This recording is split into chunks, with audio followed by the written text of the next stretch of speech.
Il est 22 heures, tu as fini ton repas depuis un bon moment. Et pourtant, tu te retrouves devant le frigo ouvert. Un morceau de chocolat, un gâteau, un bout de fromage. Tu manges de manière compulsive sans avoir vraiment faim. Et juste après, la culpabilité arrive. Tu te dis je manque de volonté, je devrais mieux me contrôler. Si tu vis ce schéma presque tous les soirs, j'ai un message essentiel pour toi. Ce n'est pas un manque de volonté. Ce craquage, c'est un symptôme. C'est comme une stratégie de secours que ton cerveau utilise pour t'aider. Aujourd'hui, on va voir justement ce qui se passe derrière cette envie. Et juste avant de t'expliquer ce mécanisme, sache que le soir, ton système nerveux a surtout besoin de relâchement. Pour t'aider à stopper ces compulsions dès ce soir, je t'ai justement préparé un audio d'hypnose gratuit. Il s'intitule Esprit léger, corps léger. Il est conçu pour mettre ton cerveau en mode pause et pour que l'envie de sucre disparaisse d'elle-même. Tu trouveras le lien dans la description. Télécharge-le dès maintenant pour pouvoir l'écouter dès que tu as un moment. Alors, pourquoi ta volonté te lâche surtout le soir? La journée, tout va bien. Tu es occupé, tu es dans l'action, tu es dans le contrôle. Mais le soir, quand le calme revient, c'est là que tout se complique. Toutes les tensions et le stress que tu as eu de ta journée, tout ce que tu n'as pas pu digérer émotionnellement, tout refait surface d'un coup.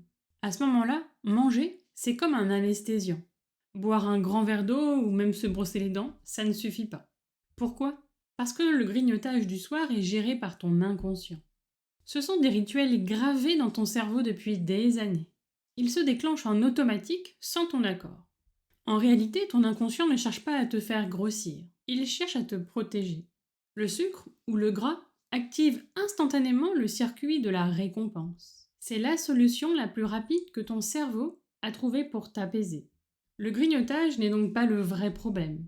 C'est une réponse imparfaite à un besoin que tu n'as pas écouté.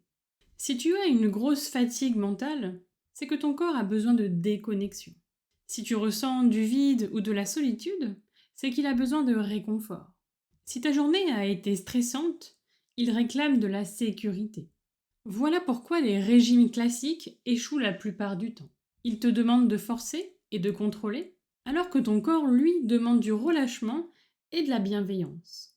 L'hypnose ne va pas t'interdire de manger. Elle agit plus profondément, à la racine du problème. Elle vient modifier les connexions émotionnelles liées à la nourriture. Elle vient apaiser les parties de toi qui sont stressées, tendues. Le but de l'hypnose, ce n'est pas t'aider à résister au chocolat. C'est de faire en sorte que tu n'en aies plus besoin. Tout simplement parce que ton calme intérieur est restauré autrement. Alors ce soir, quand l'envie arrivera, observe simplement ce qui se passe en toi, sans te juger. Demande-toi simplement, de quoi mon corps a vraiment besoin, là tout de suite. Et pour t'aider, retrouve en description mon audio d'hypnose gratuit. Laisse ta volonté se reposer et apprends à ton inconscient à agir différemment. Prends soin de toi et à bientôt.